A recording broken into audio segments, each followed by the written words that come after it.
জয় হিন্দ দোস্ত, welcome to Kalyani physical academy. Kalyani physical academy তোমাদের সুস্বাগত জানাচ্ছে। ওয়েস্ট বেঙ্গল পুলিশের কনস্টেবলের পরীক্ষা অনেকটাই এগিয়ে এসছে। তোমরা জানো ডিসেম্বর মাসে ওয়েস্ট বেঙ্গল পুলিশের কনস্টেবলের পরীক্ষা হতে যাচ্ছে।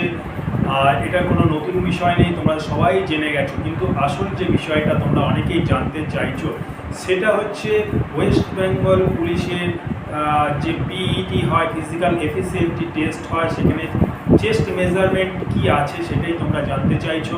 আজকে আমি এই ভিডিওর মাধ্যমে সেটাই তোমাদের কাছে ফোকাস করছি বা তুলে ধরছি। পুরুষদের ক্ষেত্রে চেস্টের মেজারমেন্ট অবশ্যই লাগে, কিন্তু মহিলাদের ক্ষেত্রে কোনো চেস্টের মেজারমেন্ট হয় না। আর পুরুষদের ক্ষেত্রে চেস্টের মেজারমেন্টে নর্মালে থাকে 78 সেন্টিমিটার, অর্থাৎ না ফুলিয়ে স্বাভাবিক অবস্থায় কিন্তু 78 সেন্টিমিটার তোমাদের চেস্ট হতে হবে এবং 5 সেন্টিমিটার ফোলানোর কিন্তু দক্ষতা তোমার মধ্যে থাকতে হবে এবং সেটাকে ফুলিয়ে 82 সেন্টিমিটার করতে হবে। অর্থাৎ 78 থেকে যখন ফোলাতে বলবে তোমাকে সেটা কিন্তু 82 সেন্টিমিটার করতে হবে। আশা করি ব্যাপারটা বুঝতে পেরেছো। জয় হিন্দ, বন্দে মাতরম।